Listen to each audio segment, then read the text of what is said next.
नोंथाङा मा होनो दा सौलायै मेंग्लिखाबाय आथिं आखाइ रुमायजोबखाबाय दा गं बायनानैबो गं बायाखै होननानै बुंना लाबाय थायोब्ला रायजोआ बेखौ गथाय मानिनानै लाया।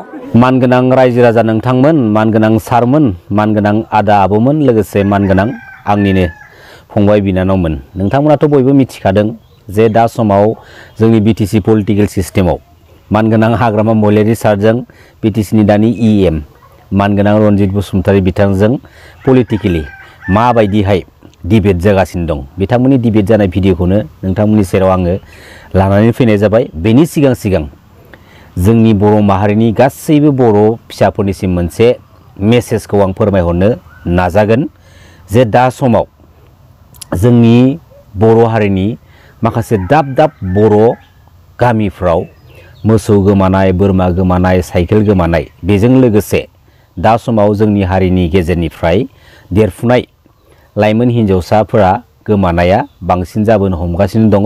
बे हौवा गारनानै हिन्जाव खारनायाथ' बेयो कमन जालांबाय। दा समाव स्पेसियेलि उन्दै देरफुनाय 13-14 इयार्सनि हिन्जावसा लाइमोन गथ'फ्रा गोमानाया बांसिननिफ्राय बांसिन जाबोगासिनो दं। बेखायनो आं मोनसेल' रिक्वेस्ट खालामगोन मोनफ्रोमबो बर' गामिनि मानगोनां रायजो राजा नोंथांमोननिसिम, गावबागाव गामियाव गामिनि उन्दै गथ'फ्रा बबेयाव थाङो बबेयाव फैयो, लोगोसे गामियाव सोरबायदि मानसिफ्रा एन्ट्रि मारिबाय दं, असिना मानसि, सिनायनो हायै मानसि, बैफोरखौ स्पेसियेलि नोजोर लाखिबाय था। बेखिनि मेसेजखौ आं नोंथांमोननि सेराव फोरमायहरनाय जाबाय। गोजोन्थों। फेरेंगाक मैं কৈছো এই फेरेंगाए এনেকুৱা খোৱাৰ কোনো অধিকাৰী নাই, যেহেতু হি বিটিচিৰ মানুহ নহয়, হি ফৰেনাৰ হয়। চাই থাকক, চৰকাৰ আমাৰ আহি আছো, মই RTI কৰি পেলাই फेरेंगाक এই বিটিচিৰ পৰা আউট কৰিম। 2008 চনত আহা এই फेरेंगा गणतन्त्रनि पद्धतिजों आवगायनो थाखाय जों बिथांखौ चेलेन्ज खालामो आरो बिथाङा थारैनो सासे चेलेन्जिं मुडनि सासे दैदेनगिरिब्ला काउन्सिलनि एसेम्ब्लियाव फैनानै आंखौ बुंफैथोंना आं फरेनार ना इन्डिजिनियास। आं चेलेन्ज खालामो नोंथांमोननि मिडियानि गेजेरजों मार्च दानाव जोंहा मोनसे एसेम्ब्लि जानो थांगासिनो दङ। बे मार्च दाननि एसेम्ब्लियावहाय बिथांनि जा 10 जन माबाफोर दंबावो MCLAफोर दङ, बिखाफोर दानानै फैदों आंजों दावहा नांनो थाखाय। आं फरेनार ना इन्डिजिनियास। BTR एग्रिमेन्टनि गेजेरजों जाय क्लजफोरखौ दफाफोरखौ लानानै फैनो हादोंमोन, बैफोर दफाफोरखौ जोङो हानायमानि थाबैनो मावफुंनानै लानो हायोब्लाथ' मोजांनि बाथ्रा।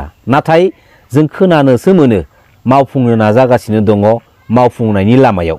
दा फिउचाराव मावफुंजागोन जाया जेबो कुनु माने थि गैया आरोना रायजो राजा नोंथांमोन। दा बे समाव दिनैसिमबो जोंनि माहारिनि गोबां रायजो राजाफ्रा माने कनफिउसआव दङ। थारैनो BTR गभर्नमेन्ट ना BTC गभर्नमेन्ट? रायजो राजा नोंथांमोन, दिनैसिमबो दाबो BTC गभर्नमेन्टआनो। नाथाय सिगांनि BTAD area, Bodoland territorial area डिस्ट्रिक्टनि सोलायै बिनि जायगायाव रिनेम खालामनानै BTRखौ फज'नानै लाना फैनाय जादों। जोंना गभर्नमेन्टआ BTCआनो, एरियायासो जाबाय BTR। दा गोबां सुबुंफोरखौनो पलिटिकेलि आरो नन पलिटिकेलि सावरायनायखौ जों नुनो मोनगासिनो दङ जे फैबाय थानाय समाव BTCनि जायगायाव BTRआ जुदि इमप्लिमेन्टेसन जायोब्ला, थारैनो जुदि इमप्लिमेन्टेसन जामारोबा बे BTRआ 6 शिड्युल आरो 8 शिड्युलनि सिङाव थानानै इमप्लिमेन्टेसन जागोन ना जाया, बेखौ लानानैसो जोबोद साननो गोनां बाथ्रा जानानै फैदों। आरो थारैनो 6 शिड्युल आरो 8 शिड्युलनि सिङाव बे BTRआ इमप्लिमेन्टेसन जायाब्ला फैबाय थानाय समाव जोंनि ST रिजार्भेसनखौ लानानै मोनबोनाय जा BTC एकर्ड, BSC एकर्ड, लोगोसे बे BTR एकर्ड, बे BTR एकर्डनि गेजेरजोंनो BTRआ थारैनो जुदि इमप्लिमेन्टेसन जानो थांमारोब्ला जेनेरेल मोनसे काउन्सिलसो जानो थांगासिनो दं। रायजो राजा नोंथांमोन, दिनै जोङो जोबोद साननो गोनां बाथ्रा, जोबोद गिनो गोनां जानानै फैदों। दिनै पलिटिकेल प्लेटफर्मनि गेजेरजोंबो जोंनि माखासे ट्राइबेल हारिनि मोनथायफोरखौ, जोंनि बर' हारिनि माखासे मोनखानाय मोनथायफोरखौ दिनै जोंखौ गादबनानै गाख्रेबथानानै दोननो नाजादों। आरो बैफोरबायदि सुजुग आरो सुबिदाखौ दिनै बोरै चान्स मोनखो? दिनै दङ जोंनि हारिनिनो सानैसो गोख्रों दैदेनगिरि, जायफोर गोख्रों दैदेनगिरिफ्रा थांनाय मोनसे समाव जोंनि माहारिखौ लानानैनो दैदेनबोनाय साफा दैदेनगिरि। नाथाय बिसोरो एसेबां रोंखानानै, एसेबां साननो हानाय गोहो थासेयावबो दिनैयो माने बेफोरबायदि गोरोन्थिखौ मावनानै लाना फैखो।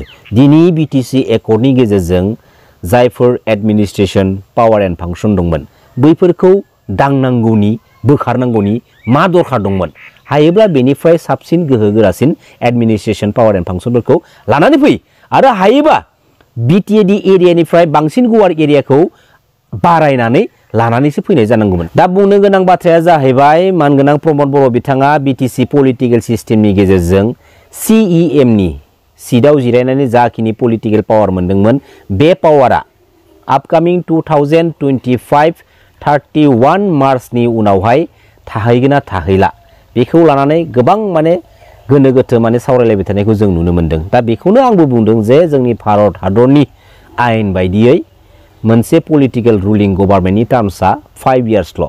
दा बे बिथिंखौ नायहरोब्ला मानगोनां प्रमद बर' बिथांनि गभार्नमेन्टनि जा पावार बे पावारा 2025-31 मार्चनि उनावहाय थाहैनाय नंला जुदि सिस्टेम बायदियै थाखानाय नेमखान्थिनि बायदियैब्ला। दिनै आसाम स्टेटआव 2.0 एडभान्टेजखौ लानानै बावैसो सान सिगाङावहाय बेसेबांबा गेदेर प्रग्रामा जानानै थांबाय आरो बे प्रग्रामनि गेजेरजोंनो स्पेसियेलि आसाम स्टेटनि थाखाय गोबां डेभेलपमेन्ट पेकेजफोरखौ फोरमायनानै होलांखाबाय। मानगोनां रायजो राजा नोंथांमोनाबो मिथिखाबाय। नाथाय मानगोनां रायजो राजा नोंथांमोननि सेराव नैबे बाथ्राखौसो बुंगोन आङो जे आसाम स्टेटआ जेब्ला स्टेट महरै गनायथि मोनदोंमोन बै समनिफ्राय लानानै दिनैनि बे समसिमहालागै ट्राइबेल हारिफोरनो स्पेसियेलि जोंनि बर' हारिनि बाथ्राखौ बुंगोन आङो जोंनि बर' हारिया आसाम स्टेटनि पलिटिकेल प्लेटफर्मनि गेजेरजों जाखिनि मोननांगौ मोन्थायफोर दंमोन बैफोर मोन्थायफोरखौ मोननो हादोंमोन ना मालाबाबो मोननो हायाखै। मोन्थायखौ मोननायाथ' गोजाननि बाथ्रा नाथाय बे आसाम स्टेटआनो स्पेसियेलि जोंनि बर' हारिखौ गोबां रोखोमनि माने अत्याचार खालामबोदों जेराव दिनैसिमबो बेफोरबायदि माखासे थार्ड क्लास लेभेलनि प्लेन पलिसिफोरा जोबनो थाङाखै आरो बे बाराव स्पेसियेलि जोंनि बिटिसि पलिटिकेल सिस्टेमखौ नोजोर होनानै जोंनि बे बिटिसि पलिटिकेल सिस्टेमाव बिसोरो पलिटिकेलि कल'नि खालामनो नाजादों आरो दिनैयो जोङो गोथौ गोसोजों साननो थाङोब्ला एसेब्लाबो साक्सेस जानायखौ दिनै जों नुहुरदों। सोरनि थाखाय दिनै जोंनि बर' हारिनिनो बै साब्रै साबासो लिडार लुबैसुला ननसेन्स बिसोरनि थाखाय दिनै जोंनि बिटिसि पलिटिकेल सिस्टेमाव बिसोरो एसेब्लाबो आवग्रिनानै लानो हानाय केपासिटिखौ मोनबाय। सानदो रायजो राजा नोंथांमोन दिनैयो जोंनि बर' हारिया सेखा जं रुवाजों अन्थाइजों देथार जाबोबाय जिनाहारि खालामनानै बुथार जाबोबाय फैयै फैयै जोंनि बर' फिसाफोरा जायफोर बर' फिसाफोरानोखि जोंनि बर' माहारिखौ रैखा खालामनो थांनानै गावबा गावनि बेसेन गोसा जिउखौ जोंनि बर' माहारिनि थाखाय बावसोमलांबाय बैसोरनि बेसेननि थाखायसो दिनैयो जोङो बिएससि बिटिसि बिटिआरखौ मोनफुंनो हाबाय आरो दिनैनि बे स्टेजाव जोंनि बर' हारिया थांनानै दङ। दिनैनि बे स्टेजाव फैयै फैयै बेसेबा गोलाव समनि उनावबो जोंनि बे मोनखानाय पलिटिकेल सिस्टेमनि गेजेरजों आरोबाव बै हारिजोंनो पलिटिकेलि डमिनेट खालामजानानै जोंनि माहारिखौ जों जुदि दैदेनलांबाय थानांगौ जायोब्ला अब्ला जोंनि माहारिया मा जाहैगोन जोबस्रांलांगोन खनसेनो जोबस्राङा दिनै एसे गाबोन एसे जोबस्रांलांगोन नलेबा गुस्लायजोबहैनांगोन। जोंनि बर' हारिनि बर' फिसाफोराथ' गोबां गुस्लायखाबाय बेफोरबायदि माखासे गाज्रि थासारिनि थाखायनो गावबा गावनि जिउखौ बासायनो थाखाय गोबां गुस्लायबाय। दिनै गावनि आंगो धोरोमखौ गारनानै दिनै बै गुबुन हारिनि धोरोमखौ लानानै गोबां गुस्लायनानै दङ। दिनैयो थांनाय मोनसे समाव एनआरसिया जेब्ला जादोंमोन बे एनआरसिनि समाव बिबै बिबौनि मुङा गासिबो बसुमतारी बर' नार्जारी मुसाहारी खाख्लारी ब्रह्म गोबां माने जों माने फोरमान मोनबाय। दा बिसोरनि थार्ड टाइमनि जेनेरेशना जेबो माने सेन्टिमेन्टेल गैला जोंनि बर' माहारिनि सायाव मिथिबाय रायजो राजा नोंथांमोन आरो बैसोरनो जोंजोंनो नांनो थाखाय सानफ्रोमबो जुजिबाय थायो पलिटिकेलि नङाब्ला बायदिसिना खायदाजों बिसोर जोंखौ माने एथुन नाजाबाय थायो। नाय दिनै सुथुरा जोंनि न'नियानो जानानै दङ जेराव बैसोरो मोनसे समाव जोंनि हारिखौ मुगैनानै बा गावबा गावनि जिउखौ बासायनो थांनानै दिनैयो बै हारिनि धोरोमखौ लानानै बिसोर गुस्लायहैदोंमोन। दिनै बैसोरनो जोंनि हारिनि सुथुर। जोंनि ट्राइबेल हारिया स्पेसियेलि जोंनि बर' हारिया जोबोद अनफावरि जोबोद अनसुला जायनि थाखाय गुबुन हारिफ्रा जोंजों सायाव बिराद अनफावरि महरखौ लाफ्लानानै जोंखौनो गुनजित बायदि सुनानै जोंखौनो एखेबारे सेवहांगार खालामलांनायनि माखासे प्लेन पलिसिफोरखौ लानानै जोंजोंनो अखा नायदों जोंजोंनो बेरायफादों जोंजोंनो बिजनेस मावदों जोंजोंनो थाफादों। नाथाय बिसोरनि प्लेनिंआ मा जोंखौ माबोरै हागोन हाया माने डिस्ट्रय खालामनायल' थांखि दिनै हायाब्लाथ' गाबोन हागोन बेफोरबायदिथ' जादों ना जोंनि ट्राइबेल हारिजों लोगोसे स्पेशली जोंनि बर' हारिनि गेजेराव गावनि हारिखौ गारनायनि गुबै जाहोना बेनि अनगा जेबो नङा। दिनै आसाम स्टेटआव जोंनि बर' हारिखौ पार्सेन्ट लानानै बाथ्रा बुंबाय थायो 20% बर' दं 30% बर' दं। दिनै बे आसाम स्टेटआव एसामिसफोरनि बाथ्राखौ बुंनो थाङोब्ला बेसेबां पार्सेन्ट एसामिस दङ बेसेबां पार्सेन्ट एसामिस दङ बे आसाम स्टेटआव जोंनि बर' हारिखौ लानानै जे 20% 30% बिसोर बुंबाय थायो बे एसामिसफोरा बेसेबां पार्सेन्ट दङ रायजो राजा नोंथांमोन सानना नाय नोंथांमोनानो दिनै मुस्लिम दङ बेंगलि दङ ना बर' दङ गार' राभा मिसिं देउरि साननानै नायदो नोंथांमोनानो एभ्रिथिं साननानै नाय बे आसामिसफोरा बेसेबां पार्सेन्ट दं जोंनि आसाम स्टेटआव साननानै नायदो। नाथाय बिसोरनो जोंखौ पलिटिकेलि पार्सेन्टजोंसो रुजुनानै जोंखौ बाथ्रा बुङो जोबोद लासिंसिंनि बाथ्रा। आरो जाय समाव पार्सेन्टजों रुजुनानै जोंखौ बाथ्रा बुङो बै समाव जोंनि माखासे बर' हारिनि लिडारफोरा बै हारिनि लिडारनि खिथुनाव थानानै आखाइ खबबाय थायो मिनिबाथाय मिनिफाबाय थायो बेसे लासिंसिंनि बाथ्रा। बे आसाम स्टेटआव जों ट्राइबेल हारिजों बर' हारियासो थागिबि आरो बे थागिबि हारिखौनो बै गुबुन हारिया एसेबां माने अयथासार खालामबाय टर्चार खालामबाय ट्राइबेल बिमा माहारिनि सायाव बर' बिमा माहारिनि सायाव अखानायदों टर्चार खालामदों रेप खालामदों बुथारदों जिनाहारि खालामदों बहाबा माने लांखारदों बै समनिफ्रायनो सोलिबोखानायखा जायनि थाखाय दिनैसिमबो जोंनि बर' माहारिनि बर' बिमा माहारिफोरखौ बुंनाय जादों जे नन ट्राइबेल हारिनि सुबुंफोरनिफ्राय गोजानाव था बिसोरजों लाभ रिलेशनशिपआव थानाङा बिसोर ओरैनो जास्ट फर नोंनि देहाखौ इउज खालामगोन नोंनिफ्राय प्रडाक्शन खालामनानै गावसोरनि हारिनि पपुलेसनखौ बारायनाय बेनि थाखायनो बारम्बार बुंबाय थादो। बेनि थाखायनो सोरबाफोर जोंनि बर' बिमा माहारिफ्रा नन ट्राइबेल हारिनि सुबुंफोरजों आन्दोयै रिलेशनशिप लाखिनायखौ बोरैबा नुफ्लांबायदोब्ला हमजाफ्लांदोंबा जों बेनि थाखायनो जों रागाजों दुखुजों जों पानिशमेन्ट होनो गोनां बाध्य जानानै फैयो। बेनि अनगा जेबो नङा। नन ट्राइबेल हारिनि सुबुंफोरा जोंनि ट्राइबेल हारिनि स्पेशली जोंनि बर' हारिनि सुथुर जायनि थाखायनो जोङो स्पेसियेलि जेराव जों बिमा माहारि गैयाब्ला मोनसे हारिया जोबोद लोरबां जायो जायनि थाखाय फार्स्ट अफ अल जों बिमा माहारिखौ जों खुलुमगोन आरो बेजों लोगोसे जों गुरैयै खावलायबोबाय थादों जे बादा होबोबाय थादों जे नन ट्राइबेल हारिनि सुबुंनिफ्राय गोजानाव था बिसोरजों हाबा दाजा बिसोरजों रिलेशनशिपआव दाथा। नों दिनै गामि खाथिनि होननानै नों दिनै गामिनि होननानै नों दिनै लामायाव लोगो मोननानै नों दिनै बिजनेस लाइनाव लोगो मोननानै नों दिनै कलेज इउनिभारसिटियाव लोगो मोननानै लोगो हिसाबै जेरैबायदि नर्मेलि सोलिनांगौ सोलिबाय था नाथाय इन्टारनेलि क्ल'ज जानांगौनि जेबो गोनांथि गैया। दिनै नन ट्राइबेल हारिनि सुबुंफ्रा ट्राइबेल हारिनि सुबुंफोरजों साबैसेया इन्टारनेलि क्ल'जआव दं आरो जायफोर नन ट्राइबेल हारिनि सुबुंफ्रा जों ट्राइबेल हारिनि सुबुंफोरजों इन्टारनेलि क्ल'ज दंना जोंखौसो सोबख'गासिनो दं जोंखौ सोबख'नानै मोनजाबाय दं नालाय बियो जोंजों ओरैनो सायाव नाटक खालामफ्लानानै इन्टारनेलि जोबोद माने क्ल'ज एक्टिं देखायफ्लानानै जोंखौ सोबख' फोथायनायनि माखासे प्लेन पलिसिखौ बियो आन्दै लागासिनो दङ। बियो जेब्लायबो जाबाय थागोन जों जेब्लासिमहालागै उदांस्रि जानो हाया जोंनि हारि माहारिखौ लानानै स्पेशली आलादा रायजो सोरजिनो हायागौ मानि बेफोरबायदि जाबाय थागोन। रायजो राजा नोंथांमोन बे आसाम स्टेटआव नन ट्राइबेल हारिनि सुबुंफ्रा जोंनि ट्राइबेल हारिखौ स्पेशली जोंनि बर' हारिखौ बेसेबांदि अयथासार सात जाल्ला गाख्रेबबोबाय थादोंमोन बेनि आबुं सावगारिखौ ब्रिटिशफोरा नुदोंमोन आरो ब्रिटिशफोरा बै समाव बे ट्राइबेल हारिखौ बे आसाम स्टेटआव फोथांनानै लाखिनांगौब्ला बे ट्राइबेल हारिनि थाखाय स्पेशली मोनसे एरियाखौ बानायनानै गालांनांगोन।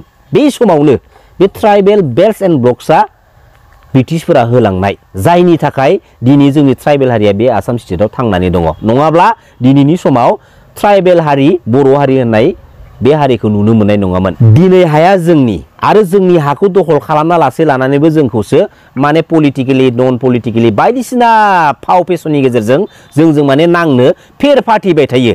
दिनै जोंनि न' सिङाव जोंनि हानि सिङाव माबा मोनसे प्रग्रामफोर खालामनो थाङोब्ला दिनै बिसिनावसो पारमिसन लानो गोनां बाध्य जानानै फैयो। मा दरखार दङ दिनै जोंनि हानि सिङाव जोंनि न'आव खालामनो गोनां प्रग्रामफोरखौ लानानै बिसोरनाव पारमिसन लानांगौ मा घन्टानि दरखार दङ रावबो पारमिसन लानाङा जोंनि पावारखौ जों देखायनांगौ एबार हाया जोंनि न'आ जोंनि मा घन्टानो बिसोरनाव पारमिसन लानांगौलाय बेसेबां दिन बेफोरबायदि सोलिबाय थानांगौ आरो माखासे जोंनि हारिनि पलिटिकेल लिडार आरो लिडारफोरा बिसोरजों गोरोबफ्लानानै बिराद थेफुदला एक्टिं खिथिबोबाय थायोना बिसोरनि थाखायनो बेफोरबायदि माखासे थार्ड क्लास लेभेलनि सुजुग आरो सुबिदाखौ मोनबाय दङ बेखायनो रायजो राजा नोंथांमोन सांग्रां जाखा बाथ्रायाथ' बुंनायाव खोनानायाव जोबोद नर्मेल नाथाय बाथ्राखौ एसे गोथौ गोसोयै साननानै नाय जोबोद सिरियास दिनै जोंनि माहारिनि फैनो गोनां इयुन जेनेरेसनाबो बे थासारियावनो थाफैफिननांगोन आरो बेफोरबायदिनो नों आं बायदि हस्रिखाव बाथ्रा बुंफैनो गोनां बायथ' जानानै फैगोन बेफोरबायदियैनो जोंनि माहारिखौ दैदेनलांबाय थानोसै नामा रायजो राजा नोंथांमोन जानजिखाफ्रालै सांग्रां जादो दिनैयो सोरबा पलिटिकेल लिडारनि सामसागिरि जानानै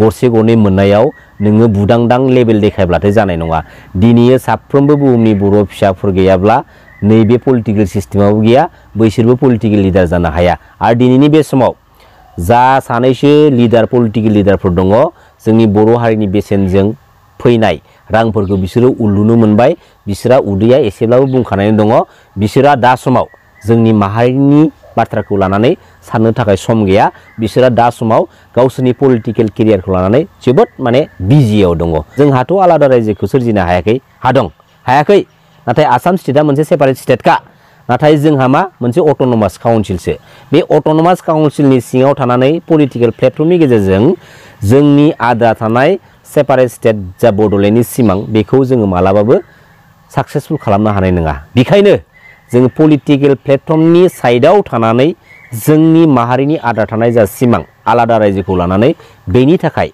जोङो दुलाराय बर' माहारिनि बर' फिसाफोरानो जोबथा लास्ट स्टेजनि थाखाय सोमावसारनांगौ बेखौसो आं माने गुरैयै खावलायदों आरो खावलायबाय थागोन खनले खावलायगोन आङो आरो बे समा बाराद्राय गोबाव गैला रायजो राजा नोंथांमोन एसे धैर्य हमनानै थाबानो जाबाय नांगोन बे बाराव डेन्जारेस नांखागोन उरायलांखागोन जोंनि माहारिनि सोरबा गुनजेट आखुनि लिडारा उरायलांखागोन सिदा उरायलांखागोन जोंनि माहारिनि बर' फिसाफोरखौ सोबख' जानो नाजाबाय थाग्रा लिडार दैदेनगिरिफ्रा उरायलांखानांगोन सिदा बाथ्राखा मोजांबाथाय मोजां गाज्रिबा गाज्रि सनमान होनांगौ समाव सनमान खालामगोन सनमान होथावनाङि माखासे जुदि खामानि मावदोंब्ला मालाबाबो सनमान रेसपन्स होनाय नङा थोंजों बाथ्राखा दै रायजो राजा नोंथांमोन खुलुमबाय जै बर' हारिनि जै बर' बिमानि